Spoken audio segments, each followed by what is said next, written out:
আমরা কি তিস্তা চুক্তির পানি কি নিতে পারছি? আমরা কি ফারাক্কার পানি কি আনতে পারছি? এই কলকাতা থেকে আগরতলা, আমি গেলবার বইমেলা আগরতলা গিয়েছিলাম, তখনই আমার ভিতরে একটা কামড় দিয়েছে। এই আগরতলা ছোট্ট একটা শহর, কিন্তু উনার যে রেল স্টেশন এবং বাস স্টেশন আমাদের কমলাপুরের মতন বড় হচ্ছে এবং তৈরি করছে, তখনই আমি ভিতরে একটা কামড় দিয়েছে যে তারা একটা একটা উনারা তাদের এই যে করিডোর, ট্রানজিট, এগুলি সব কিছু বৈধ করে নিবে। সেই কারণে আওয়ামী লীগকে তারা ক্ষমতা আনছে। আমি স্বৈরাচার, আমি কিন্তু রাজাকার না। হট এভার আমার একটা মেন্টালি আমি স্যাটিসফাইড যে আমি মুক্তিযুদ্ধের ছেলে, আমি রাজাকার না। আলমগীর শিকদার লিটন, আমরা যেটি নিয়ে আলোচনা করছিলাম রাজনীতির প্রতিহিংসা। আপনি শুনলেন 21শে আগস্ট সহ বেশ কয়েকটি ঘটনা আছে। আসলে কিন্তু পরিত্রাণের উপায় কি? এই দূরত্ব কি কমবে? দূরত্ব কমবে। একটা তো হলো স্বাধীনতার পক্ষের সৈনিক, একটা হলো স্বাধীনতার বিপক্ষের সৈনিক, একটা হচ্ছে এন্টি ভারত সেন্টিমেন্ট, একটা হচ্ছে স্বাধীন মুক্তিযুদ্ধের পক্ষের সৈনিক। তা এই সকল টিম যখন থাকে, ওই যে রবিউল ভাই বললো না আমরা আওয়ামী লীগের দোসর, ওনারা কার দোসর? ওনাদেরকে প্রশ্ন করুক না। আমরা তো একটা একটা একটা প্রগতিশীল একটা গণতান্ত্রিক একটা সংগঠনের সাথে, আমরা মুক্তিযুদ্ধ চেতনার একটা সংগঠনের সাথে আমরা আছি, তাই না? তাই উনারা আর যাই হোক ভাই, আমি স্বৈরাচার, আমি কিন্তু রাজাকার না। হট এভার আমার একটা মেন্টালি আমি স্যাটিসফাইড যে আমি মুক্তিযুদ্ধের ছেলে, আমি রাজাকার না। আমি অপরাপর সকল ইসলামী দলকে পছন্দ করি, কিন্তু আমি জামাত ইসলামকে আমি পছন্দ করি না। অপরাপর সকল ইসলামী দলকে, যেহেতু আমার ধর্ম ইসলাম। কিন্তু উনারা গত কয়েকদিন আগে উনারা বলছে আমাদের সাথে এখন বাম দল ডান দল সব চলে আসছে, আমাদের এখন কোনো চিন্তা নাই। ওনারা কি জামাত ছাড়তে পারছে? বিএনপির উদ্দেশ্য করে বলছি, পারে নাই তো, পারে নাই।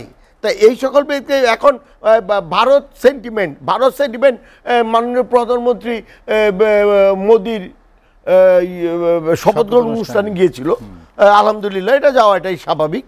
কিন্তু পরবর্তী যাওয়াটা কিন্তু আমার কাছে একটু দৃষ্টিকোট লাগছে। সাডেনলি আমাদের মাননীয় প্রধানমন্ত্রী উইদাউট মানে ইনভাইটেশন বা এরকম সাডেনলি উনি গেছে, ইনভাইটেশন ছাড়া যাওয়া যায় না। হ্যাঁ ইনভাইটেশন তো দিল, কিন্তু একটা দেখেন মাননীয় প্রধানমন্ত্রীকে ওরকম ভাবে দাওয়াত দিয়ে নিয়ে যাওয়া, যেহেতু চীনে যাইব তার আগে তাকে দাওয়াত দিয়েছে। Thank you. উনারা উনার জানার জন্য বলি, এটি ছিল মূলত সফর 21-এ।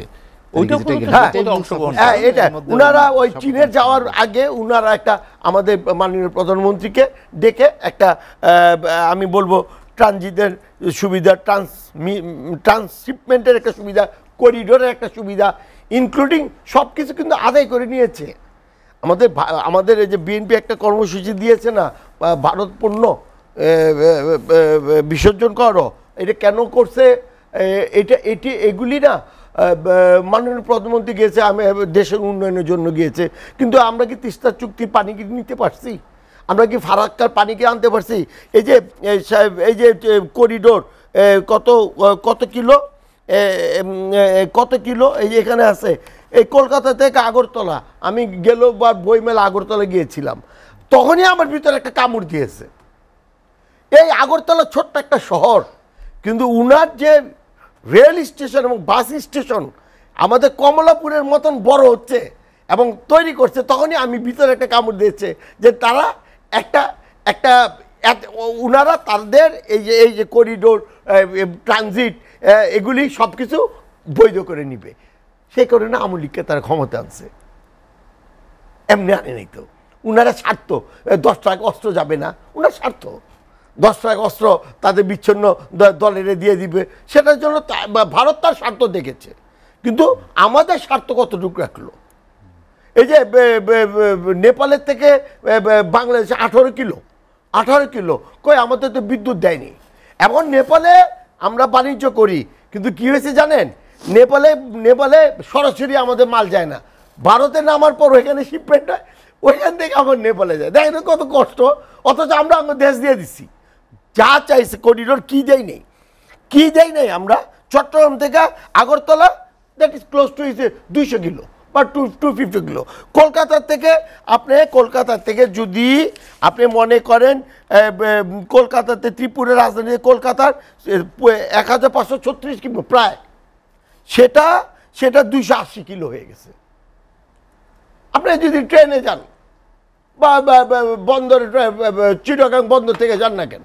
তাইলে দেখেন কত সহজে মেঘালয় টু শিলং কলকাতার কি দূরত্ব হলো 1150 কিলো প্রায়।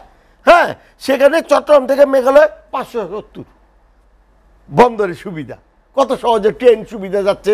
হ্যাঁ, এখানে দেখেন কলকাতা থেকে মিজোরাম আইজল 1550 কিমি প্রায়, কিন্তু চট্টগ্রাম থেকে এবং আইজল 655 কিমি। তো তারা তো চাবেই তাদের প্রয়োজনে, আমার কাছে টোটাল ডাটা আছে তো। হ্যাঁ, তো তারা তাদের প্রয়োজনে তারা করেছে ভালো। মোদি তো বিজেপি সরকার করেছে। হ্যাঁ, হিন্দু জাতীয়তাবাদ। ভারতে দেখছেন, ভারতের জনগণ মোদির এই অযোধ্যার মতন জায়গায় যেখানে রাম মন্দির করেছে সেখানে কিন্তু মোদি ফেল করেছে। পশ্চিমবাংলা মমতা ব্যানার্জি আবারও পুনরুদ্ধার হয়ে আসছে। তার মানে ভারতের মানুষকে আমি ধন্যবাদ জানাই যে এবার মোদি বলেছিল যে 3-2 না 400 পার হয়ে যায়গা। 400 পার হয়নি, কিন্তু আমি মাননীয় নরেন্দ্র মোদীকে আমি ধন্যবাদ দেই। উনি 3বার রাষ্ট্রনায়ক হয়েছে, আলহামদুলিল্লাহ হয়েছে, ভালো হয়েছে। কিন্তু আমাদের জন্য কি হবে, আমরা কতটুকু পাবো ভাই, আমরা তো এটা পাচ্ছি না।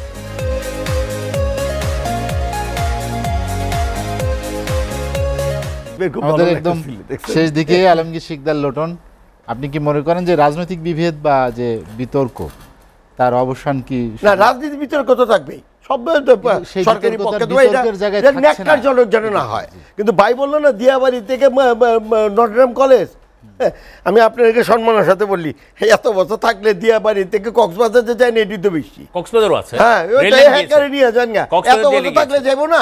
আমরা নতুন বাংলাদেশ করি নাই 9 বছরে, আমরা উপজেলা করি নাই, ওগুলি তো বলেন না, খালি আপনারা দিয়াবাড়ি থেকে মতিঝিলি বলতে পারেন। আর কোটি কোটি টাকা বেগম পাড়া হয়ে গেল গা।